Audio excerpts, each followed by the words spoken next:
Hi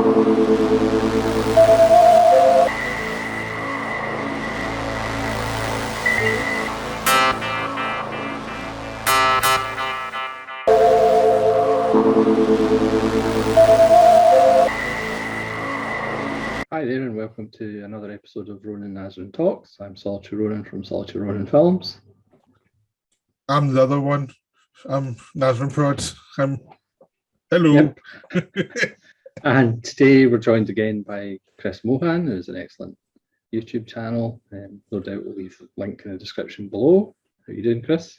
Doing all right, as usual. I feel very at home on the Sunday mornings that we go to record these. You know, you set the alarm, you go, right, let's start my day off, because otherwise, if I didn't, I don't think I would surface till much later in the day. So this is a good positive start to the day for me. Yes. We're doing social good. Yes. So today we're just going to have a general chat about our winter viewing, whether in the winter you watch different kind of films to get you through the dark days and the dark nights. And it's just going to be a general chat. So I'll maybe get Nazarene to start, because it was his idea. Yeah, well, actually, I called it film watching through hibernation. That's the title of the video. Remember, there's actually a picture of a bear for the thumbnail. I think that just felt like appropriate to how it feels sometimes when you're watching stuff in the winter. I do find with me it is kind of, I look forward to the winter because I know I can actually turn the lights out and actually get some quality watching. But it also means I think in January and February it starts to get a bit old and you start to get, oh God, I'm feeling down now because there's no sunlight.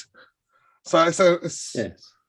You know, it varies. There's two different emotions involved, at least for me. So during the winter, do you watch summer films, or no? Do you just tend to watch? You don't watch Big Wednesday every winter or something? No. I just watch what I feel like watching. But it tends to be Christmas. I watch trashier films, but that's Christmas. It's like everyone does that. Apart from you. Yeah, I don't tend to watch Christmas films at Christmas, and I don't tend to watch horror films at Halloween. I just watch whatever I watch. How about you, Chris?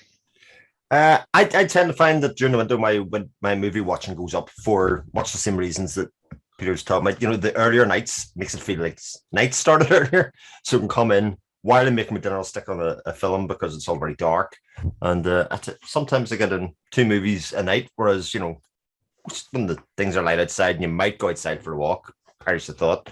You tend to do that a bit later and whatever else, but just like me, I'm sure just like everybody else, you just tend to follow whatever rabbit hole you're currently on, as far as watching films or whatever the genre you're into at that time.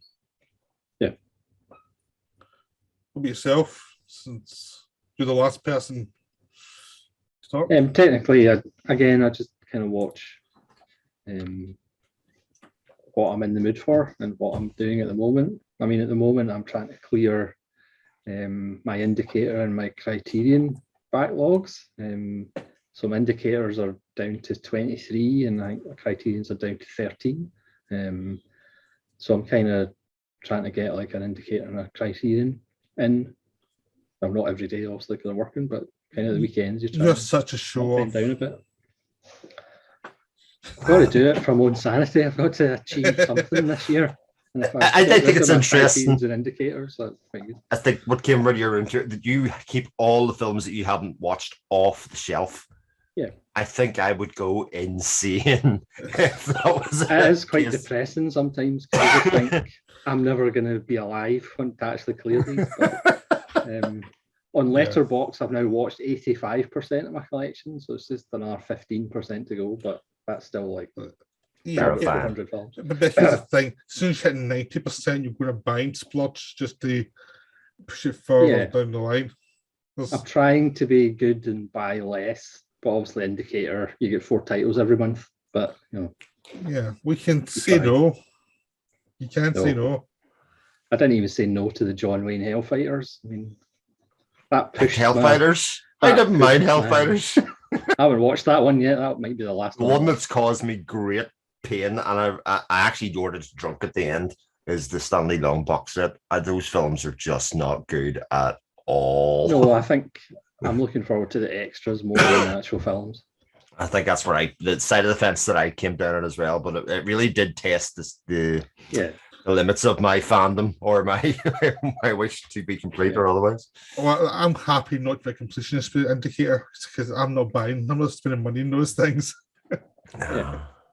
They're also making it easier themselves now that was the California split was cancelled. Yeah, maybe they're never going to use that catalog number.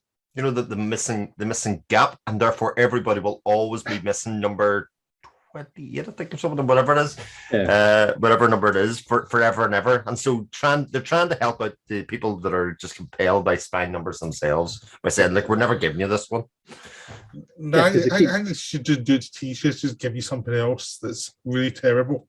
Like something really, an Ed Wood film or something, just to test you out and see if you're that dedicated. Well, that would be an Ed Wood would be desperate by. Yeah. Because they keep showing off Putney Swoop, because that Putney right. Swoop's been on that wee catalogue picture for ages, but it's still not released. That's a troubling but fascinating film. Yeah, they might put on one of those Ed Wood really cheaper ones he wrote in the 60s that are unwatchable, just to really test you. Ed Wood box set. As long as the talk about how rubbish it is at the end and the extras, that's always a big plus for me, you know. Yeah. The big thing for me is I actually managed to finish off my Shawscope collection yesterday. I finished it. Wow. I got through it. I was That's so happy. An impressive set. Yeah. I am halfway through, and I'm mainly halfway through because I'm not just doing Shawscope, I'm doing all the idiot releases as well. I'm watching every extras and reading every article. That set is, I'm addicted to Shawscope movies. I used to think we're all one note, the same film, copy pasted every time, and they sort of are, right? But who gives a shit? I mean, there's a few of them in the set that are kind of just good, just because they're fairly standard. You know, group of disciples, the temple gets attacked, they split up, blah blah blah. But it's the odd ones, the strange ones, like the 5 crippled Avengers, is just fantastic. Well, that's so there's always the odd ones. There's 5 Venoms and Crypto Avengers. Get it right. I know because I watched both of them last week, so I know I know the titles. They are absolutely fantastic. Yeah, but I also watched the Joseph Troll ones, the Cinematic Vengeance. Yeah, I watched them before this. So I've been since December. I've been going on like a Kung Fu Mania thing, like all the way through those Cinematic Vengeance. So I kept, the Shawscope stuff. I've left them until I went through Cinematic Vengeance, and I've got the UK films to watch next. Because I was stopping watching this because I thought they're too much like Daijin films. I'll watch this Kung Fu once and then go back to them. So the UK set's wonderful. Yeah, so there's a plan. There's a plan in the method to my madness. I'm gonna be the center voice. I don't really like the UK films at all. I think there's like what's the thing? It's the UK things themselves are too much like paper mache. I think to see the uncanny valley nearly of the makeup a bit too much. Just I've still wanted to watch. Yeah, it was interesting because Man v Film loved the first 3, but absolutely hated the Takashi Miike version. Okay, right? Yeah. Which I think the Miike version's a lot of fun. Yeah, but obviously it was on everybody's different. So it was on your list before it was even released. I remember that. Yeah. So I'm looking forward to those. Those are my next ones to really watch. It's like, so I love the Dimension ones, even though they were cheap. I just really adored them. But the other thing is, I could tell straight away the structure was the same. It was like, okay, I'll do something else, then go back to them. Just give a bit of a breather before, so I don't watch 2 similar ones together. But Shawscope was great. I mean, the more I got into it, but I didn't watch it in order. I watched it in random order, whatever fancy watching. Okay. So it was just all over the place. But it was kind of funny because the Shaolin Temple one and the other Shaolin one, the same disc. Shaolin Masters, yeah.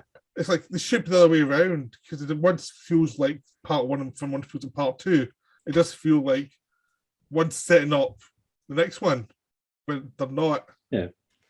But, well, they're done, chronologically in when they made them, because obviously the Shaolin Temple's like a much bigger budget to it. It's much more epic in scale. But I did have to laugh if that happened in modern society. Like, think of Star Wars fans, the differences in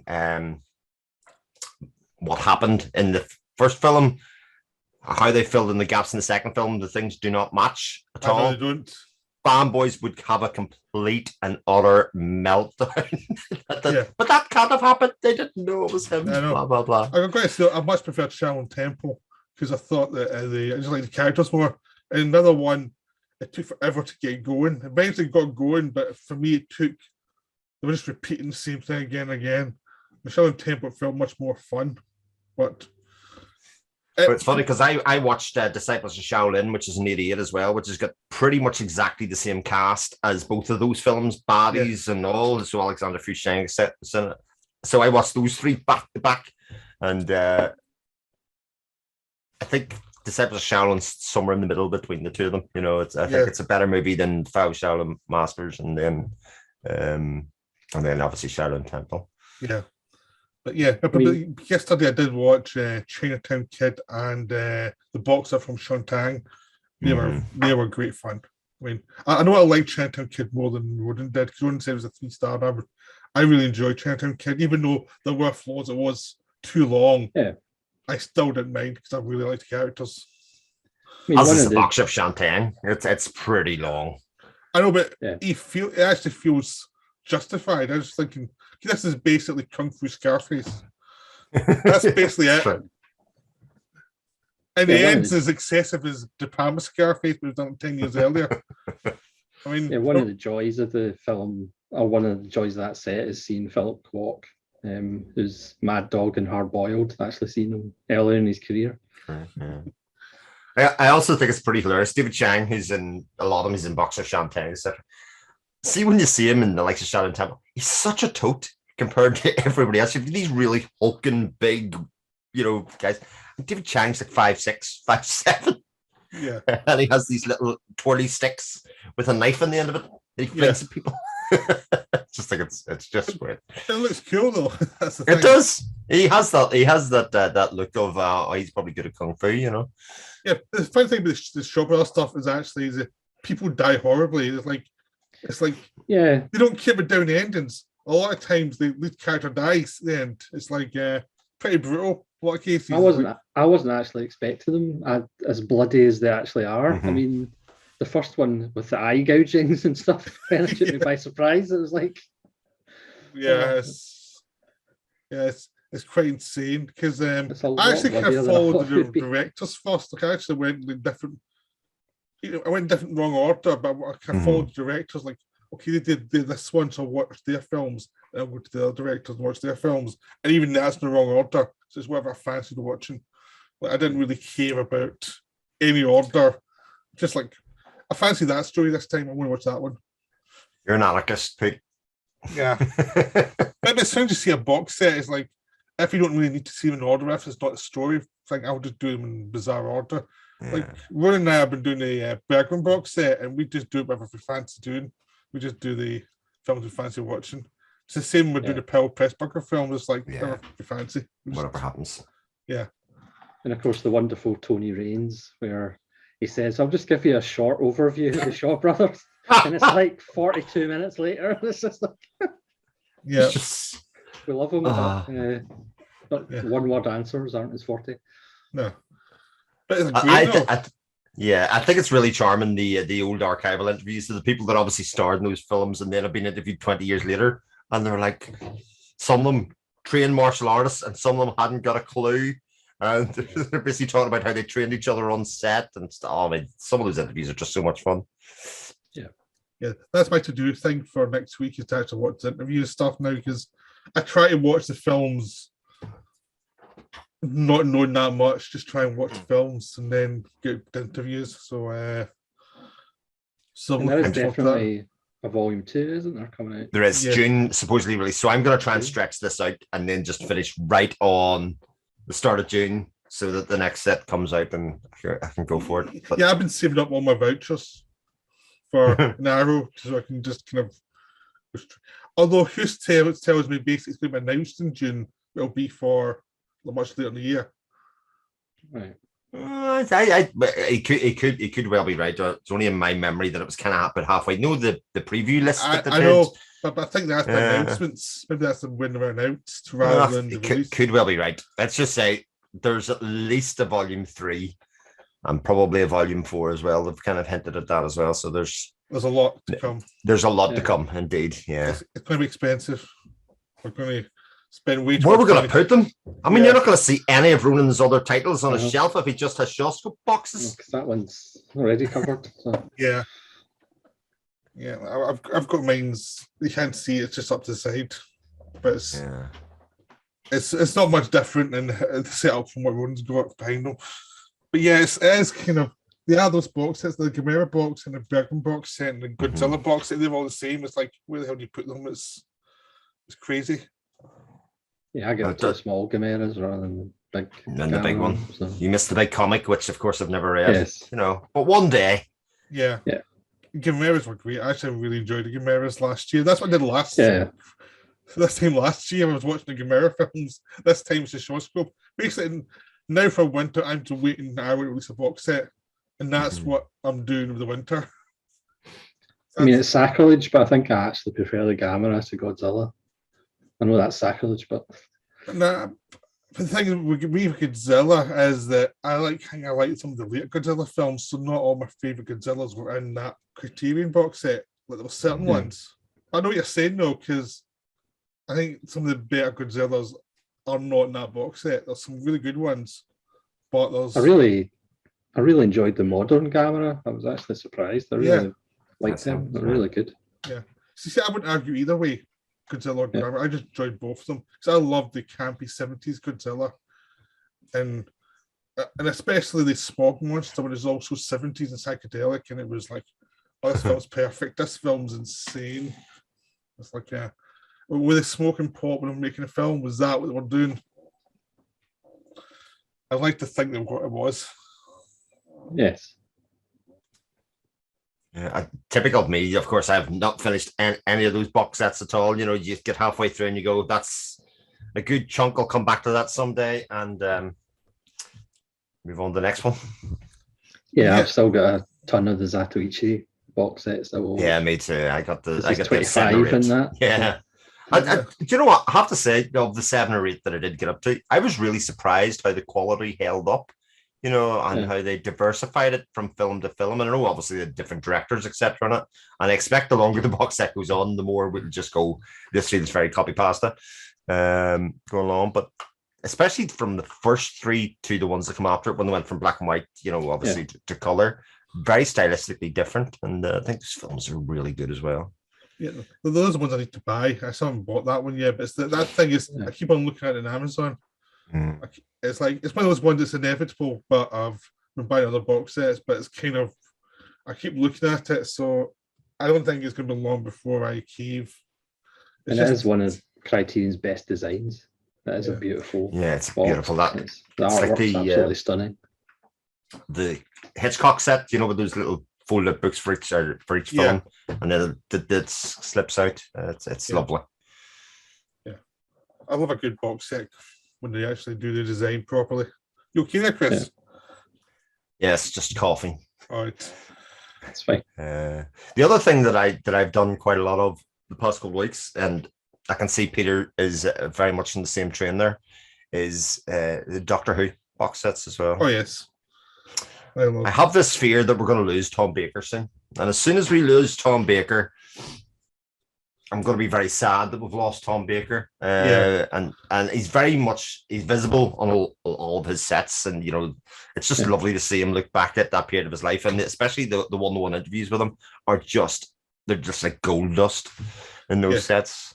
Yeah, because he's nuts. He's completely nuts. He's absolutely insane. He remains insane. I mean, you ever see the interview he did about the Sinbad movie, talking about the Sinbad movie, when he was just went on about how boring John Philip Law was, how dull he was to talk to. He was a nice fella, but really boring. And it was like, It was like, this is wonderful. You don't get this and other things. Yeah. This is He's such a national treasure because he's a northerner, but he sounds like a southerner because of his posh accent, and he says me obviously, things. yeah. Yeah, because I've been collecting the box sets. I've even pre-ordered the next one. I'm just a sucker for this stuff, and things. I was a Doctor Who fan from my childhood, so I just can't really resist. The sets are so amazing. I know. Yeah. Even for seasons that aren't that good, some of the stuff they've got on them are astonishing. It's like, wow, they put effort into something that probably didn't deserve it. I mean, the Sylvester McCoy stuff, which is not the best stories, great box sets. It's like, it's insane.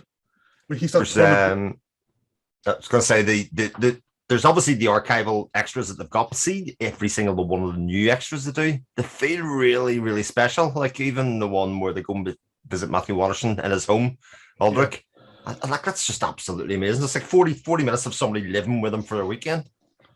Yeah, and it's like, who the hell wants to hear with that guy? He was No. annoying when he was in the show. It was like it's such a the great low extra, point of the show. Yeah, but I did ditch the big boxes. I had missed the original release of season 12, so I was obviously missing it. It was out of print for so long, as you probably remember. And then I did the next 5 after it. And because that first one was missing, I was like, right, to hell with this. I'm selling them all. Yeah, and getting I'll be done with it. I'm not playing that game because a lot of them were actually getting released and then being sold out before they even were properly released. And I was like, right, well, this is just such a game. Scalpers were banned them by thing. But I've actually started to pick up the smaller one. Yeah. So what would they call the standard release? Yeah, they're significantly smaller, and for somebody like me, I could do with the shelf space back. And as pretty as they look behind you, these fit about the same size as a normal Blu-ray case, just about. Yeah, well, I started with this. I'm going to keep going. It's like exactly. Yeah, it's as soon as pretty much as soon as they're released, I just pre-order. Yeah, and you can get them, and it's fine. It's like it's not a big deal. It's just like you just wait for the pre-order and you do it. So I'm hoping for a few more of John Pertwee ones because there's quite a few of those ones that are missing. I wouldn't mind. There's a couple. There's one season of Tom Baker I really want still because it's the second season that's really good. But other ones less so. But I'll still be suckering by them. But yeah, I go through phases of Doctor Who where I watch a lot. Like in November, I was watching a ton of Patrick Troughton ones. So there was animated ones. Yes, I have those up there. Yeah. Yeah, so I went through a phase for about a week where I was watching them all the time. So I get phases Doctor Who. I've got lots of ones for when I suddenly get the itch. But you Doctor Who fandom for Ronan? No, again, I watched them as a kid, but I've never really went back to them. I always talk about the 2 episodes. I think they were Tom Baker, because I think that was who I grew up with. The one with Julian Glover in Paris. Yeah, that's one that one of in the mind. That's one of the best ones. Yeah, and the one, I think it was like in a space station, and the Master was turning people into tiny little dolls.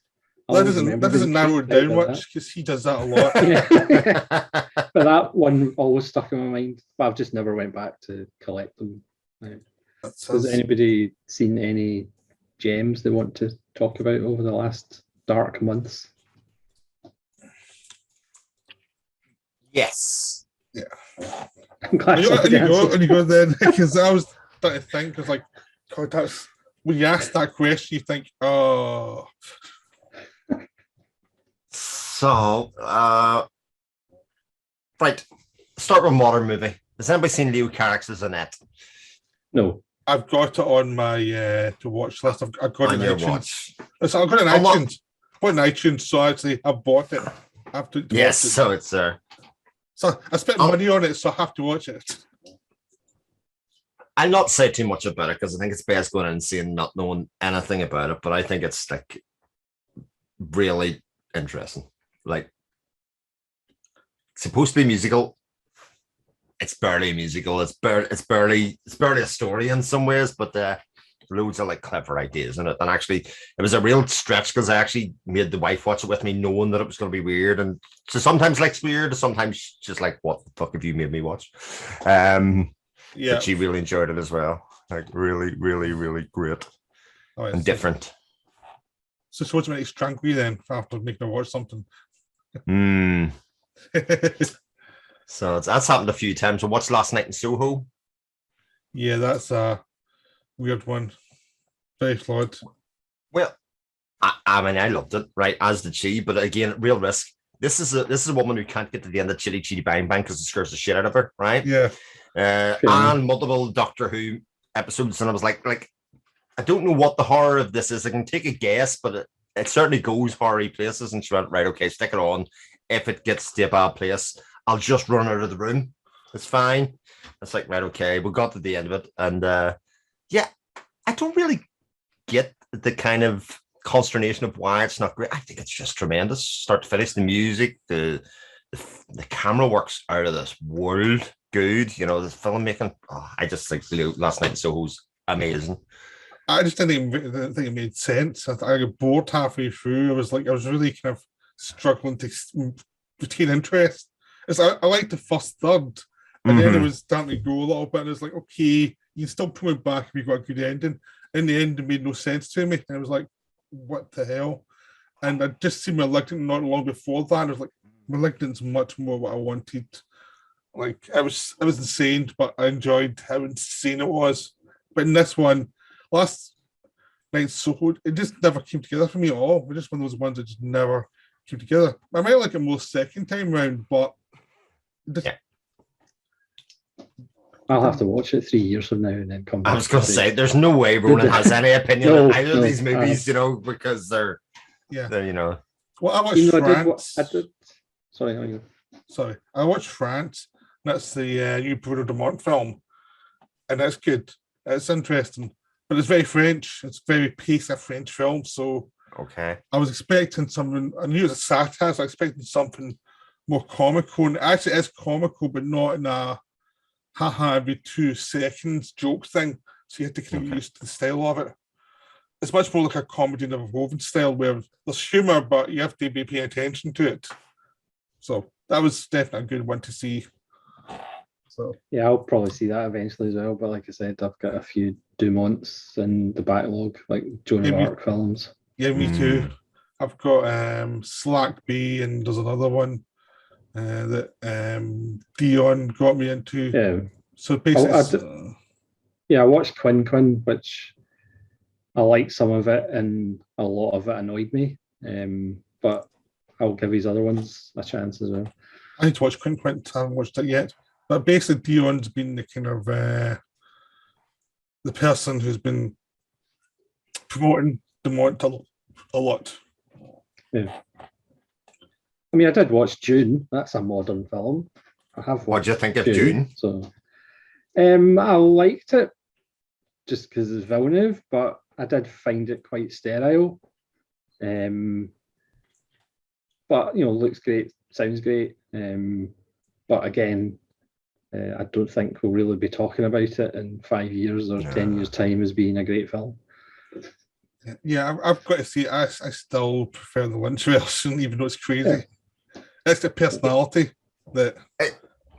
I would say the Villeneuve version is very much more how you would have imagined it when you were reading it, kind of thing. You know, it definitely has a look of, right, this is how it would. Whereas obviously Lynch's Dunes, even through the lens of time, is kooky and weird in ways that even with the casting of Kyle MacLachlan is kooky and weird in its own way, you know. But yeah, more visually interesting without doubt. Yeah, I mean, it's just some more personality. Even David Lynch going wrong, and David Lynch had been under a lot of constraints. It's still David Lynch. Yeah. And but I saw Dune again. I showed it to my nephew. I liked it a lot more second time when it wasn't constantly comparing it to the Lynch version, which is really, you have to stop doing. I liked it a lot more then, but there's still stuff in the Lynch version that was like, that actually impacts me more than anything in this version. Yeah, if only we'd ever got the Jodorowsky version. I think what's interesting is how much similarity there is between the Lynch version and the Villeneuve version. That's the bit that I think will really surprise me. Obviously, it's the same story, so you're not going to like go complete way. But even visually, the way they addressed and looked at some of the scenes, I thought, God, it's surprising these are as close. Yeah, yes. It's a strange film, but it was one of those ones that was like I was hoping for more from the Villeneuve version. I was hoping for something more personal, and I never quite got it. You know what I mean? No, 'Cause it's not I'm, a kind I'm of personal vision, really. no, because I mean, I much preferred the Arrival or the Blade Runner films. Yeah. Both of them I liked more as films. They just felt more a personality behind them, and this one just felt a bit distant, emotionally distant. Then you hear we want to do this film for years, and it's like I'm not feeling it in the film. Yeah. No, you don't really get that feel, really.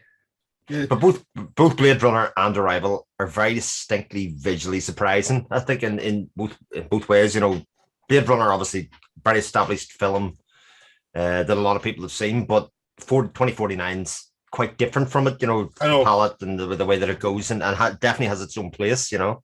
Yeah. I actually prefer 2049 to the original Blade Runner. I much prefer it. It just feels much more interesting to me. And I watched Arrival recently, and Arrival holds up really well. It's just a strong story. Yeah. And I think Dune, I just didn't like the central character was a big problem. I just wasn't behind that character, and I think that's become a massive problem for me. I mean, It's for me, almost- sorry, you go, Chris. I was going to say, Timothée Chalamet's character is too much in control. I think in Villeneuve's version, you know, whereas he's not wide-eyed enough, he's not scared enough, no thing. He seems to be very comfortable with his fate and what he's going to do, and it's just kind of going through the motions. Then I think that's a good point you make. You know, It's almost as if he expects it. Yeah, like I think the big problem is they've got the Darth Vader problem here. The Star Wars prequels had is eventually it's going to go wrong. In the story, that's the story. How can you be with a character you know is going to turn bad? Yeah, I mean, I would still say Villeneuve's best film is Incendie, and I would recommend you watch that because it's just, I think it's one of the best films of the 21st century. What century? I seen it 2 weeks before I seen June for the first, and like when Incendie you is try and phenomenal. compare, it's heartbreaking. It's like hairs in the back of your neck for most of the second half of the movie, especially. It's just like, what the hell? For me, it's his best film by a country mile. Yeah, I haven't seen it yet, but I'm kind of avoiding it. I wouldn't have got it because I've heard so much about it. It's like, that thing is, you almost feel like it's never going to live up to what Broden's been talking about for the last 6 months. It's that thing. It's like so informed watching now. You've been hyping it so much now. I'm kind of like, Am I ever wrong? Yeah. Don't answer that. Yeah. So yeah, no. I've seen a couple of movies that are in that kind of place in the world, etc. I watched Capernaum. If anybody's seen that, which is basically, I think Tim Holm actually put it quite well. It's poverty porn. Kids that are living in such destitution. They're refugees in the country. They can't get recognized. They can't move. Their parents are selling them to survive, etc. What film is this? Capernaum. Oh, right. Capernaum. It's supposedly powerful in the ways that Incendie is supposed to be, but it's just too much. It's over 2 hours long of just pure oppression and feeling, oh Jesus, there's no way out for you can just feel it. There's no way out for these kids and these families, etc. Some of the painted bird, that kind of thing, or it's just depressing. Well, I never made it past the first hour of the painted bird. I'm not as good as some people here, but yeah, I mean, I thought it was okay, but there was just too much animal stuff that was just unnecessary. Yeah, and it's like also, it was going for something, but never, I think the problem with Painted Bird also has is it's not Come and See, and Come and See is just a better film. It was going for shock value. I felt just to shock, really. So I mean, it's a good film, but it's certainly not the masterpiece that was some people talking about. But that it obviously set out to be. It obviously was set out to be a masterpiece, and the way it was shot and done all the rest of it. Its look was like, this is going to be memorable for people. And the other one jumps to mind, of course, is the second one release, the latest one, The Party and the Guests. That's a great film. I haven't rewatched it yet, but I saw it years ago, and it's amazing. It's powerful. Especially because I went in knowing nothing about it at all, and trying to piece it as I'm going along because it just pretends to be about a party in the middle of a field with some kind of dark overtones to it. Yeah. And it's actually one of those second run discs where they basically just say, like, it's very clearly about this, that, you know, at the end. So all your suspicions will be confirmed or denied, depending on how it goes. Sounds like every really second run release, doesn't it? It is a bit like that. It's not very long though as well, which I was kind of happy about because I think about stretched out to 2 hours. It's too intense. Really, I love that. Devil's Trap. It's just come out. I had pre-ordered and had to stop the pre-order, but I'm going to buy it in a week or two because I really want to see that one. Mm-hmm. But second run is sort of like for you two of indicators where it's getting too expensive for me. That's bloody places. Keeps on releasing the stuff I want to buy. Yeah, that third window are the two distributors that are absolutely costing me a fortune. They're the two ones that really cost me a fortune. Because I did a video on Celia, the Australian film from the 80s, which is just a wonderful little film. Yeah, I've got Liberty to watch that Dion recommended to me, but I haven't watched it yet. Yeah, it's long and obtuse, but then what second run release isn't? Yeah, kind of that in some ways. Visually beautiful, like there's no doubt about it. Yeah. Anything weird Dion sees, he recommends it to me. Just like you'll like that. Thanks. It's depraved. You'll love it. I seen it and thought of you. It's one of those things. Is like, what does he really think of me? It's not. And then indicator of, their first 8 releases this year, I think have been a really interesting mix away from that kind of what they probably be known for, which is that 70s American movie, when they've kind of seemed to have stepped outside that a little bit. We're very much more in the British field, I think, for a lot of it. Yeah. And quirky 70s British film is what we've got. Yeah. Have you watched Voices? I have. That was interesting. The stylistic choice to shoot it on videotape versus film as part of the film halfway through, it was like halfway through is definitely one of the more interesting choices I've ever seen in a film. And you know, it obviously wasn't expected that it was going to be upscaled to Blu-ray, etc., in a later date, which really makes it about 20 times more prominent. Wherever went from these lovely outside film shots to these inside soundstage BBC drama thing that I've got. I mean, I suppose it kind of fits as far as the story is. What's happening? In the house, but it was a little bit jarring because initially it was like, did they run out of film? It's like they're suddenly on video. It's just, what's going on? I was reaching for the cover, going, does it say like newly restored? Maybe it's just really bad, you know, upscale or something to this. It looks terrible. There's no getting away from it. And it actually ended up in a bit of an argument on the Facebook group, on the Indicator Facebook group, where I just basically says, no, I think it was purposely done without doubt. And the person was just going, but it looks terrible. You can't get away from that. There's no doubt about that. And then Bartleby. Obviously, you did the video on Bartleby. Yeah, that was really interesting because it gave me reactions that I wasn't really expecting.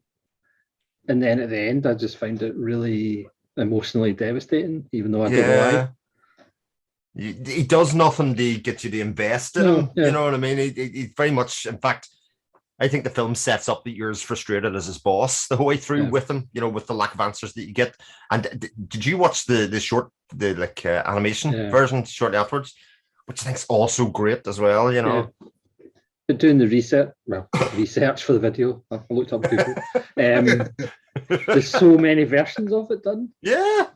Bizarre. There's like for at least 8 different versions. It's weird.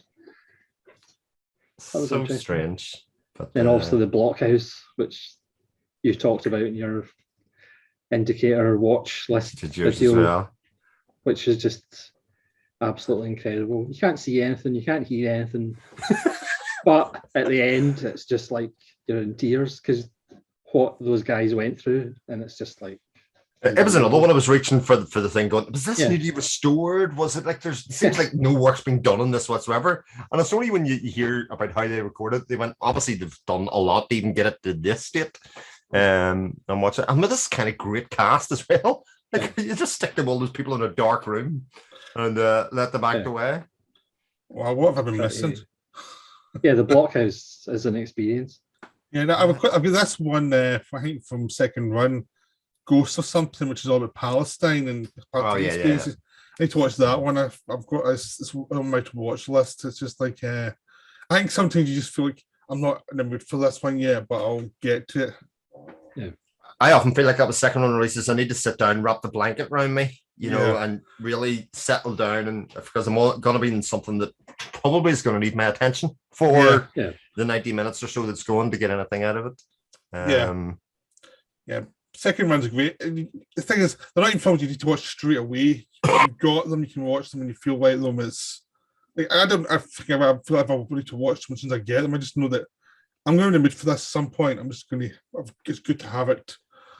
Yeah, you know. And now the collection's getting wider and wider, and it's getting more and more insane. And it is an expensive label, but they are generally worth it. Yeah, they do 12 races a year. I'm kind of okay with that. That's about the right amount. Yeah. I think some windows as well, because they all seem to do ones with the one release.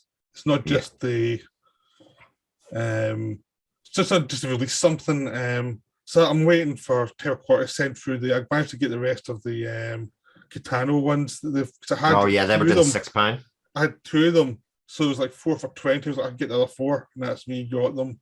Yeah. So I got Dolls, I got Getting Any, and I got 2 other ones. Can't remember the titles of. It was like I'm quite good too. So I'm starting to get a lot of Katana ones now, and I just need to start watching them all. Katana's fantastic. Yeah. But I've been into like Sakamoto and Sono really for the last year or two. So, and Toyota, who's got me on Toyota as well. I need to watch Hanging Garden still. I've got to watch the rest of them. So or Rabbit Holes. Yeah, I pre-ordered the Funky Forest films, and they're coming out in a couple of weeks. Yeah, me too. I've got them pre-ordered. I've got what else I've got? I've got that Boathouse pre-ordered on the Anne Hugh one. The one that said, Boat People. I've got that pre-ordered as well. Yeah. So that's another one I can blame Chris for. I'm pretty sure that came from him. Yeah, you can do serious damage with second run and third window. Yeah, I know. Or even just recommendations from friends and just like, you have to see this one. Like, Christ, again. Like every time we get the Kung Fu ones through the Shop Brothers and stuff, it's like I send messages. Are these titles good? Oh yeah, you got to see them all. And it's like, oh fucker, to buy this. There we go. Have you seen Beyond the Infinite 2 Minutes though? Yeah. Which is the third window. Seen that one. Save it for a rainy day sometime, and it's definitely one of those. It's enjoyable. It's enjoyable. It's one of those ones I thought I was expecting more from because I felt I was so hyped, but it's only 70 minutes long, and it's maybe about 10 minutes too long for me. I think even at that idea, I don't think stretches it's still quite to that length, but it is. It's very clever.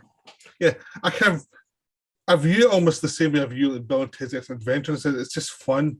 It's fun with that. It's not the same as it, but it's just enjoying having fun with those ideas. It's not trying to be the next big thing. It's just trying to be what it is. That makes sense. Yeah. But I did a double bill of that one in Primer for a video, which are two opposite. I have to go back and grab that because I remember thinking I haven't seen either at that time, and I've now seen. Primer's really good, but it's very confusing. It actually makes more sense second time round though. I rewatched it for the video and it was like, this actually does feel like it makes more sense as we go, but it's the first time you're just like, whoa, what the hell? I like Time Crimes as well, which is a Spanish time travel. I've got a DVD of that one, but I haven't watched it yet. Which is only, I think, available in Blu-ray with German language and Spanish language. It's not an English Blu-ray, unfortunately. But yeah. That's good as well. sometimes you can get stuff with some interesting stuff just on like streaming. Like I got Bose Syndrome and streaming for pretty much nothing on 4K, and it was like, what the hell? It's the Vinegar Syndrome release from earlier on the year, I think it was. I think they remastered it in 4K and then released the disc version of it. Yeah. Yeah, and they put it on iTunes, so I got to buy it on iTunes. So I'm always looking for stuff on iTunes and Amazon because sometimes you get stuff they have no idea what they've got and they just put it on for sale for like £2 or something. It's like, wow, don't you know this costs like 20 quid normally? Yeah. But Third Window do those 99p rentals on iTunes all the time, so you can only see the film once, which is like nothing, obviously. Yeah. I prefer to buy them though. I prefer just to have them if I like them. And I don't really buy them if I'm not going to like them anyway. Or I buy them for my. I just prefer buying them really because a lot of time if you just leave it a bit, you're coming down double rental price. So what's the point? So far, the kind of worst Third Window that I've bought are still like 3-star films. So yeah, you generally kind of know what kind of quality they're going to be. Yeah, they tend to be reliable. You tend to feel like you're in good hands with them. Really, it's the same with Second Run.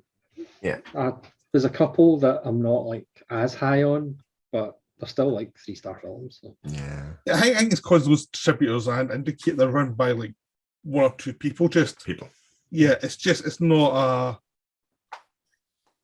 organization. It's just like people their tastes. So if you're aligned to their tastes, you're probably going to like most of the stuff to put out. Yeah. I thought it was really interesting if you listen to the Third Window Films podcast when they're talking about Tezuka's Barbara. Yeah. And he said the guy who owns Third Window was saying, "So did you like it?" And the guy says, "Yeah, it was pretty good." And he says, "Well, I don't really." Yeah, he had to release it as part of a distribution deal to get some other stuff that he really wanted. He was like, "Well, it's a bit of a mess. I part financed it and blah blah blah, but it's not great." That kind of honesty is amazing. I love that. Yeah, but he does admit another one that he's so close to, he's not quite sure if he's even right about it because he knew what he wanted it to be and it wasn't that. So it's like he's not even sure anymore if he's kind of because it came out and people liked it. So he's like, wait a minute, maybe I'm wrong. But yeah, it's very interesting to see someone he's not quite sure about it. Yeah. I also watched a couple of Korean films. This will be in my Great Rental Experiment video that I recorded and was unusable because of focus or otherwise. But I watched The Tiger, which was released on Eureka years ago as well. Yeah, both these have I bought Min Sik Choi. I bought that a few months ago. I haven't watched it yet, but I've got it. It's pretty good. Yeah. And I also watched New World, which is montage pictures. It's well. Really good. That's really good as well. Like the power struggle of a Korean crime family. Yeah. When the head's chopped off. So I watched those two back to back, and both really good. Yeah, I really enjoyed both of those. Those are really good. Yeah. Yeah, because I have what so Tiger's one of my ones to watch. I just had to remember for it, but it's there because I was going through a phase of buying tons of Korean films and stuff at that time. Yeah. And they're still quite hard to get on UK release. Like obviously you can import them from wherever you want to import them from, but there's very few still get released here as an original release, Yeah, I've actually bought a bunch of them on iTunes, like they must have not been released, but they were selling them on sale on iTunes. I got quite a few titles that I'd heard of that Eric Asian Film Enthusiast had covered. I was like, okay, I'll just get them here. That's the only way I'm going to get them. And I have to watch them all. They all look interesting, all look really cool. It's like I mean, obviously, I've seen a minuscule amount of Korean films, but again, I haven't really seen a Korean film that I didn't like to some degree. Yeah. Again, there's that kind of standard, but again, like I said, it's a minuscule amount that I've seen. Also, you tend to only hear about the heavily publicized ones. You don't hear about the rubbish ones, really. Yeah, you get the good ones over here. The only ones that get released, It's the same way you want to hear about how people think how great the British films are. It's like, you only get the good stuff. You don't get the garbage. You're not getting all the horrible ones. Well, they're about to with the Stanley Long set, let me tell you. Yeah. You know what I mean? They only get the good stuff. And like the time American films, you get all of this stuff, and it's like, wow, some of this is pure trash. But I do think even their kind of mainstream stuff, like there's a film about the Thieves. Even their kind of mainstream stuff like The Thieves, which is just like an Ocean's 11 riff essentially, but it's so well acted and well written and well shot. So even the Korean kind of mainstream stuff is still enjoyable. Yeah. Well, we get almost anything produced by Netflix at the moment just looks horrible. So much of the stuff just looks like it's like, yeah, no one produced this because it's not that good. They seem to have kind of produced a lot of stuff now that's not particularly great. Do you know what I mean? I just don't have the time to watch it. I think that's my biggest issue with it. You know, between trying to attack the stack of films beside my TV at the moment that never seems to go down. Yeah. It's just anytime I see them, anytime I hear about them, most Netflix films tend to be kind of mediocre or okay, but nothing like. I think that's a big thing that we get against them. I mean, a lot of them just look terrible. And it's like I wouldn't watch that because it just looks like why would you watch that? Because it looks just awful. For some reason, I did watch Reacher on Amazon Prime, which was enjoyable enough, but he's just like perfect, and he's a tank. So obviously, I mean, obviously the description of Lee Child is the only description of Jack Reacher is he's big, so that's obviously why they get Tom Cruise to play him in the films. Whereas this guy is big, but he's just perfect at everything, and it's really enjoyable though. Like it's pure pulpy. Here's 8 episodes of TV. Just watch them end to end. That's good fun. Yeah, I've kind of avoided it because that's I didn't like him. The character was just he do anything he wanted. It's like, well, where's the flaws that make it interesting? Yeah, it's more believable that you can beat people up as opposed to Tom Cruise. But that's what I liked about Tom Cruise in that part was the fact is he wasn't tall. So you actually could get beaten up, and it was like, well, that's more interesting than this version from the book. And it's like, well, the only reason I have the first one is because of Herzog's moving performance. Yeah, second one's not that good. Yeah, you're gonna see this guy Alan Mitchell in everything. Like he's gonna be an absolute megastar because there are very few more physically imposing people I've ever seen on screen in my entire life. He makes Jason Statham, Sylvester Stallone, all those guys look like puppets. Yeah, you could pretty much put him in every single Rock film. Yeah, you'll be in Jungle Cruise 3. God, can't wait! Cannot wait. That was my worst film of last year. Jungle Cruise. Just so bored the hell at me. I think it was actually the worst films I saw, but that one bored me so much that it was my worst film because I've never been in a film, or I have been, but not last year, of a film where I was so hating the experience because it's just so dull and lifeless and they spent all this money on it. Yeah, The Rock does seem to go for dull and lifeless because Rampage, which should have been a lot of fun, is really dull and lifeless, and Skyscraper is just abysmal. Yeah, and the kids. I was thinking, I'm talking about Netflix movies. I was talking about Red Notice. It was like the epitome of dull and that's boring as hell. You're looking forward to Red Notice 2 then, and 3, but 2 sequels being confirmed for that one. I know, because the thing is, but there's a twist at the end was so stupid. It was like, well, that makes no sense compared to what's been doing. It's like, okay, they just gave up this story. They didn't even try. Maybe we'll talk about what's their plans to watch, I would say, is with what's left of the winter months. Well, I was going to say, I'm actually reading a book. Whoa. It might come as a shock. I don't know whether I should say Me too, actually. I'm reading the book. It's still going, but... but it's The Scarlet Gospels by Clive Barker. Because it's back to Pinhead. It's going actually picking up Pinhead again because I'm planning just for some stupid reason to do a video on the Hellraiser series because I now got them all. Whoa. Which is scary because only one of them's on DVD, all the rest are on Blu-ray. But I'm going to read the Scarlet Gospels, and when I actually started reading it, I was going, I'm going to do a script and actually do a proper Hellraiser film, but then by the time I got to about chapter 3, I realised the BBFC wouldn't give it a certificate. So I maybe shelved that, but I'm just going to go through them, not like a series, just one video for my sins. Because for some reason, I do like the Hellraiser idea, but as we know, probably for me, after the 4th film, they're all pretty terrible. But I'm going to do it for my sins anyway. Yes, I considered that a while ago, and I thought, nah, I don't hate myself that much.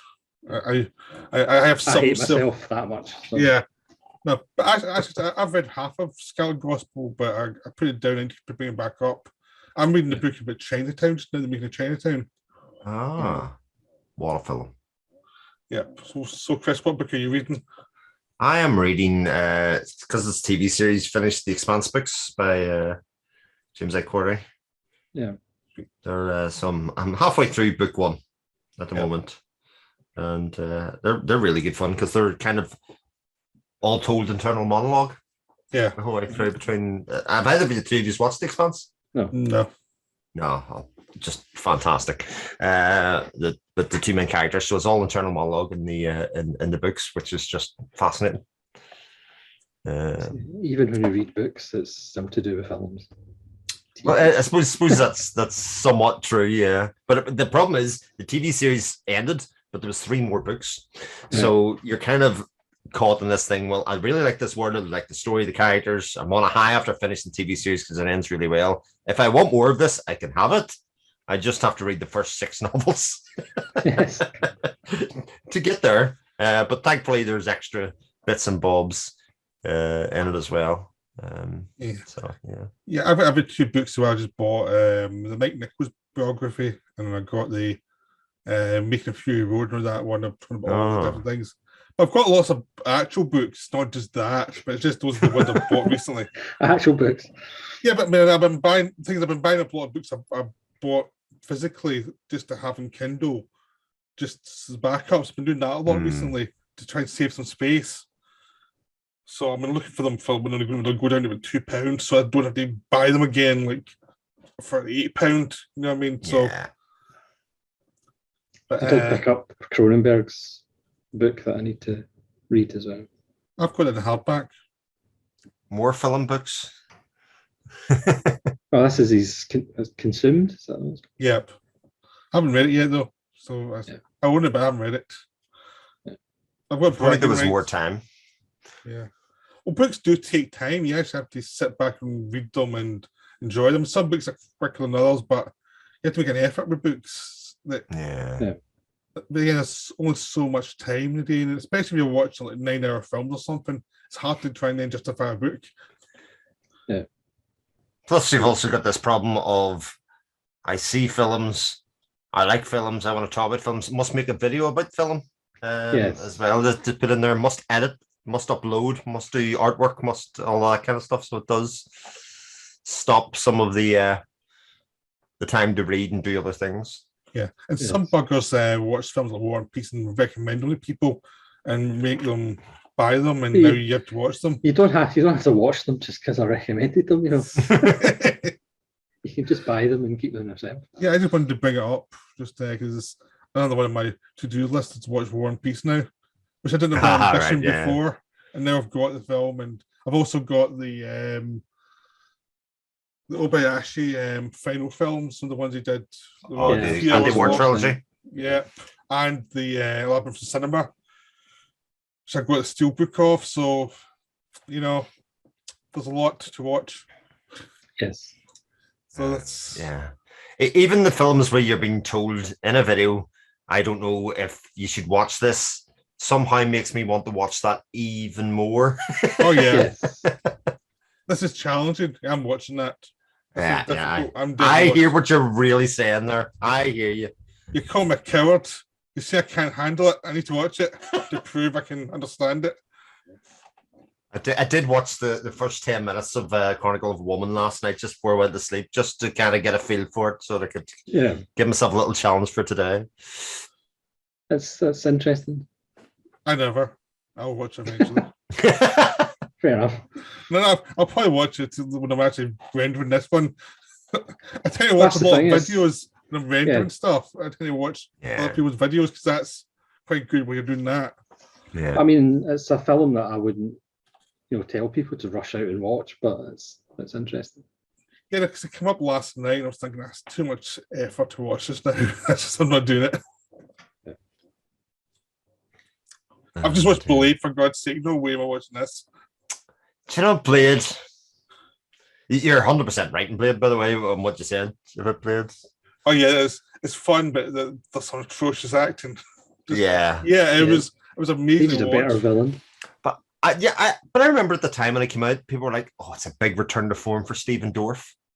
No, it's good to have Stephen Dorff back. I was like, what did he do even before that was so great beforehand, other than being the sort of pretty Stephen boy Dorff, kind of the thing? wilderness years. Yeah. Managing to be the low rent Christian Slater is not a good thing for your career. That's a good shape. And completely acted out of the park by Luke Goss in the second Blade film as well, you know. So it's Blade 2 is a lot more fun. Blade 2 is just more enjoyable. It's a proper comic movie, you know, in a lot of ways. You know. Yeah, it's like they worked it out. This first one's all over the place, but I still enjoyed it, even though it was ridiculous. I still had a wheel of a time, but it was like some of the line readings. I mean, the funny thing is, you see Donald Logan in the supporting part, and he's like the only person who knows what film he's in because he just doesn't give a crap. He's just really silly. It's like, well, yeah, that's what you need to do. Yeah. And if you watch What We Do in the Shadows season 3, he's Tina Mickey as Pan Blade. And it's like it's really funny. There's never any talk of reboot in Blade. I think they are. I think there's a Marvel one. They're going to do it. Yeah, they're redoing it, aren't they? I'm pretty sure they are. Yeah. So. No doubt Stephen Dorff will have a cameo then. Oh, that would be so great. What is he doing now? We can again reuse those headlines. Have a great return to form for Stephen Dorff. Part 3 of his autobiography, Stephen Dorff back from the dead. It's all going well, but then decided to do the first Blade movie is a remake of Blade Trinity. We're like, nobody needs that. No. Posey's good in it. Triple H gives a moving performance. Triple H was outacted by a chihuahua. Yes, that's I think there's a video series in this, ripping the shit out of. I am not watching Blade Trinity again. Sod off. I'd rather watch a TV show. There's no way I'm watching that film again. Triple H, the Chihuahua years. Yeah. To be fair, I'm being very unfair because you already have a video series exactly like this, Peter. So yeah, I know. It's like even I have some standards. I mean, and there were some stonkers coming from that series. So trust me, I was making a list for that over a couple of days ago. And there's some real trash coming. But it's funny how that's a series that just keeps on keeping on. It's just you didn't think you would have that many, but it seems Galaxy of Terror added to the list. I just watched that last week. The Aliens kind of wannabe. It's kind of like Corman one. Richard Corman one, yeah. I've got I wouldn't stream for 99 pence for that very thing. So it's on the list. Don't worry. I'll get to it.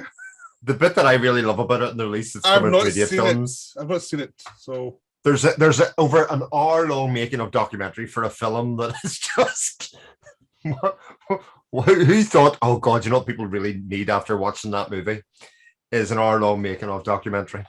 That's the one. But you know yourself, sometimes the making of documentaries make it worth buying the physical media release. It's exactly what my brain said after watching that 60-minute documentary. You know, I bought last year.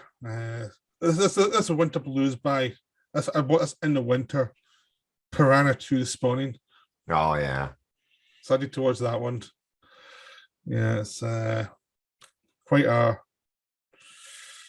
James Cameron though, you know. Cameron's name gets put on anything, you know. Yeah. I'm sure it's better than Terminator Dark Fate. Oh, that's good stuff there. But so I lost what I was going to say there. It's completely gone. maybe this will be the year that the Abyss comes out in Blu-ray. Yeah, or next year. Or they did say there was some movement on that though. Yeah, apparently the remastered it all, so it's just a case of just needs it. Yeah, but it's because it's Disney now though. And Disney's very slow and weird about all that stuff. Right. So I mean, if it was Sony or Warner Bros., it would be out as soon as remastered. As soon as they'd finished, it would have been out next week. But Disney's weird. I'm just very excited. They'll make money from it. Yeah, like, they'd rather put in the Disney Channel so they make you go to Disney Channel to see it, and it's like,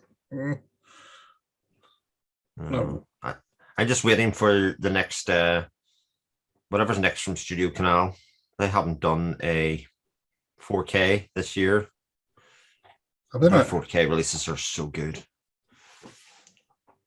Did you get The Servant in 4K? I did. Oh, what a print! What a film! What a set that is. It's amazing.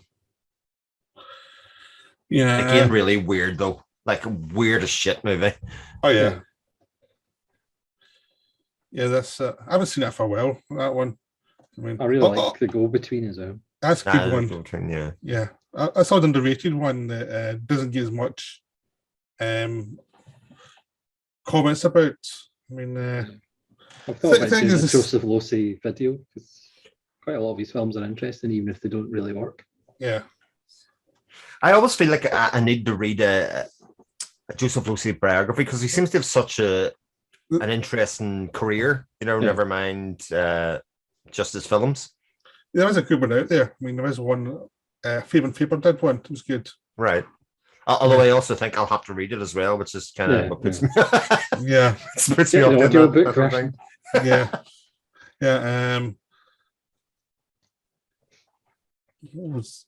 Yeah, I just bought Death in Venice Criterion, so I'm looking forward to that arriving. What's That's one of my 13 to watch. oh, Was is it A Death in Venice? Interesting. Yeah, it was. Difficult to watch in modern context a little bit, I think. Yeah. It's creepy. Oh yeah, well, you always want creepy though. I mean, Yeah. Sometimes that's a selling point, indeed. yeah. I mean, As with some it's a creepy in retrospect thing. It's always fun Yes. though. When you look at Woody Allen stuff, and it's like, wow, there's so many young girls in these films. There's so many. It's like, see, I remember people were bringing it up, and no one ever said, "No, that's fine. Don't worry about it." It's like, But just like an awful lot of Hollywood, as it appears, if nobody's actually telling you that you shouldn't do it, if there's nobody in your circle that's saying, you know, Woody, maybe, have you noticed? Yeah, I mean, it's not even was there something there or not. It's just like just looking at respect, like, wow, there's so many in these films. It's so weird. It's like it's almost obsessive when you're looking back to back.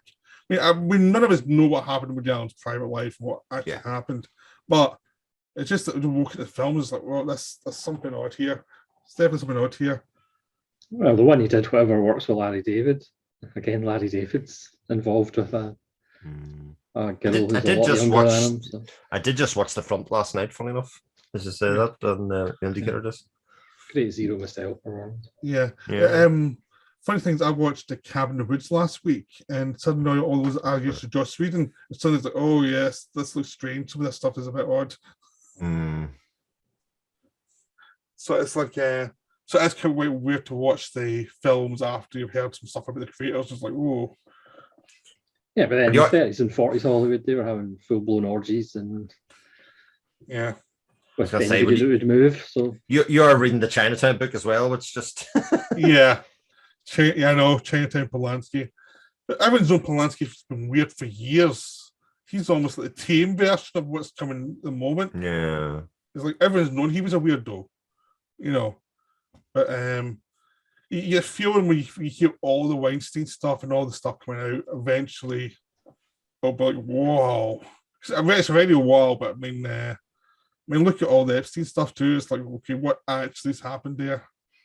I'm sure there's lots of stories that's been buried. Some ways I don't want to know. It's definitely in that kind of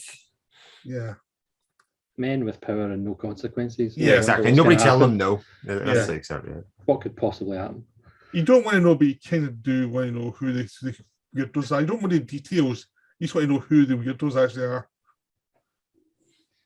Oh, pretty much everybody in Hollywood. Oh yeah. Narcissism isn't really a... Yeah. It's on the job description, pretty much. Yeah. Yeah, that's the thing. Paul Schrader said something like they pay you to be childish a lot of the time, and then the more you act like a child. It's like, well, that's what you hired before. Stop wondering about it. It's a weird system, like a weird value system that so much value is put on people that are essentially just playing and being children and that kind of stuff.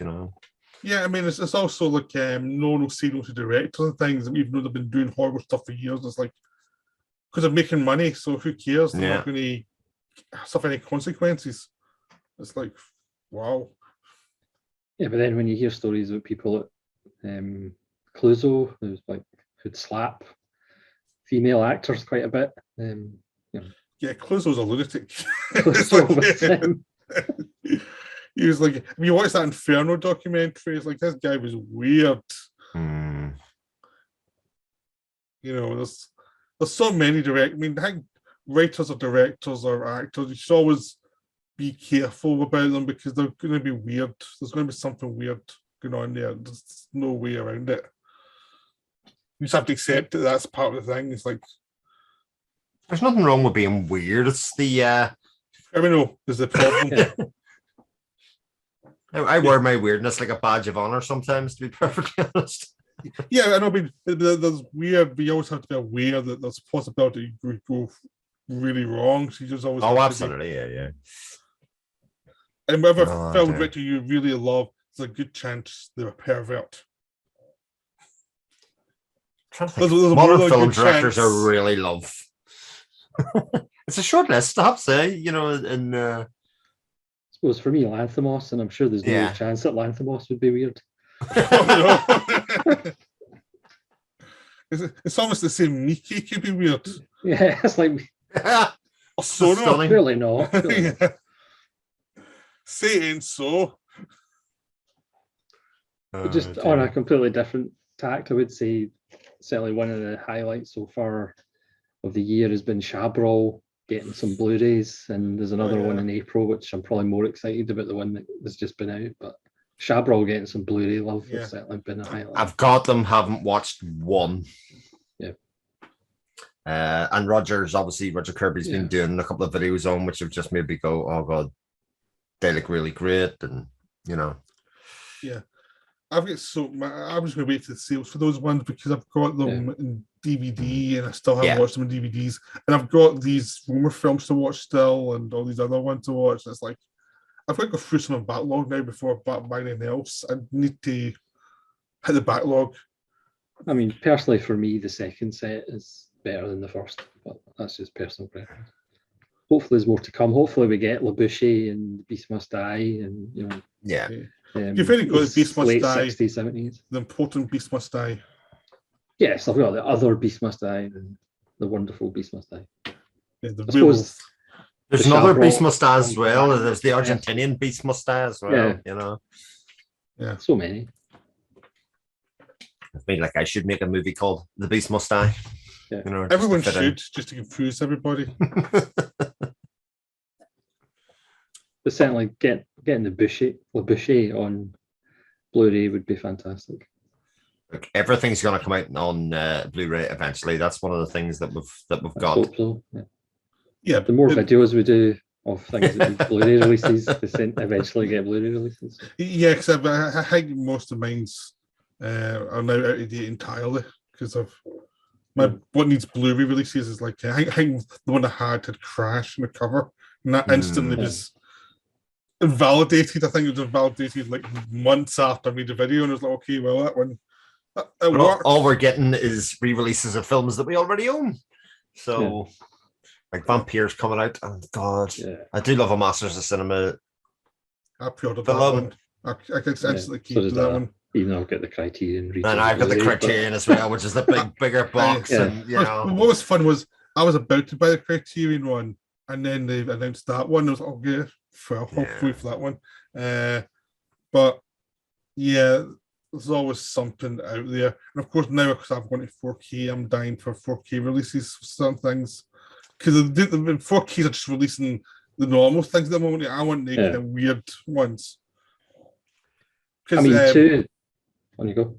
Because if you watch some projector, 4K actually projects better. So that's why I want 4K so they can get so you can see it. See the details as minutely as possible. I was just going to say I really would love the two Pill and Pressburgers to get Blu-ray releases. I Know Where I'm Going and the Canterbury Tale. Yeah. I mean, one of our aircraft is missing. Is fantastic on Blu-ray, but I would really love I Know Where I'm Going and the Canterbury Tale. Yeah. I think any Pill Pressburger as good quality as possible is what you really want. And don't forget, we need the Vampire Circus and Blu-ray.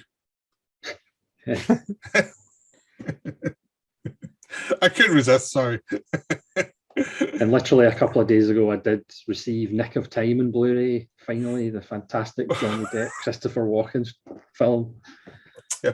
Well, actually, the Vampire Circus is in Blu-ray. You have to spend a lot of money for it. I'm not spending the money for it today. I'm waiting for it to come out cheaper. Because if you take a drink every time Christopher Walken looks at his watch in that film, then you'll probably be legless after. You're going to be dead. Yeah. Yeah. Sounds like a solid idea. Yeah, no, I haven't really bought any dubious ones recently for Blu-rays or DVDs. I'm disappointed in myself. All my dubious ones are, Shaw Brothers films. Like, at a certain point, I'm going to look at my collection and go, why have I got so many of the same movie? Essentially Shaw Brothers being the same movie over and over and over again with the same cast in the same place. But yeah. Well, I've got most of the Hammer films, so I'm way ahead of you. I have so many vampire films with the same directors, the same cast, the same everything. It's pretty much the same film, And I feel no guilt. I have so many mummy movies from Hammer, and most people should not have more than one mummy movie from Hammer, and I've got 4 of them. So I did pick up Captain Kronos and Curse of the Werewolf in Blu-ray finally. Yeah. Which I should have done ages ago. Yeah, but Captain do you have Kronos 4 mummy movies from Hammer? Do you? No, I do not. No, I do. I speak from the hell of collecting addiction. I'm not really a mummy hand, I have to say. Yeah. I'm not either, but I'm a Hammer fan, and I was gonna say it says Hammer on the box. Must buy it, Yeah, it says you have a Hammer fan. You need to own this, and you need to know exactly why it's different from other mummy movies. What you need to do is watch films that are Hammer-like, but not Hammer, that are not very good. Something like The Devil's Man. Yeah, that was an indicator that'll cure some of your problems, because your brain will be convinced it's a Hammer movie.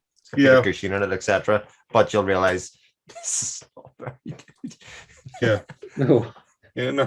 See, I've got Ronnie tell me about these other obscure Peter Cushing ones that he watches, the Royal Amicus ones. And it's like, and then suddenly I'm going to buy it, and it's like, a bastard. The great line in The Devil's Men when the woman's chased by the guys in robes, and the guy says to her, "It was probably just a cow." Like, what?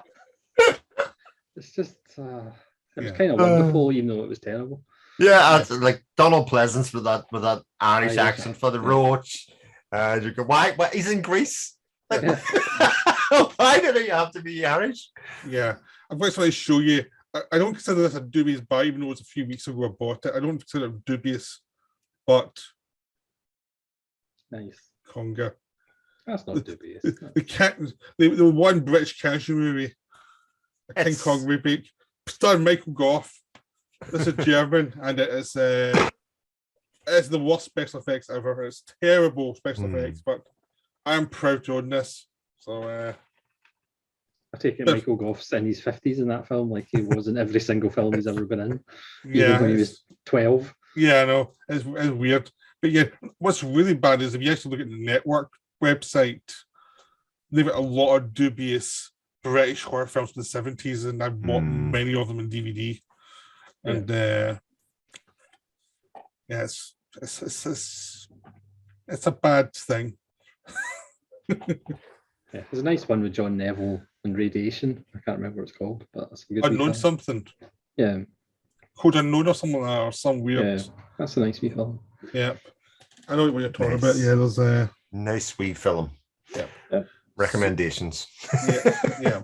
So I think we've kind of run the course now of everything we can talk about the winter hibernation thing, and then we've gone completely off track. Like a good 40 minutes ago. So I'm hoping people will enjoy this video. So we might get some recommendations from. Yeah, you mean what not to buy from us. You know. If Ronan recommended, do not buy it. That's my suggestion. It hasn't really worked for you then. No, well, that's because I'm a test case. All right. It'll cost you a lot of money, and you'll still have a massive backlog if you listen to this man. So The only film that he recommended to me that I didn't really like only cost me £3.50 or something, so I can live with that. The Void was just okay. Yeah. Promised more than it delivered, I think, is what happened. But it was £3.50, so I can live with that. Yeah. It also means I can never sell it because I'll only get £2.50 back. Exactly, for only 2 pence, to be honest.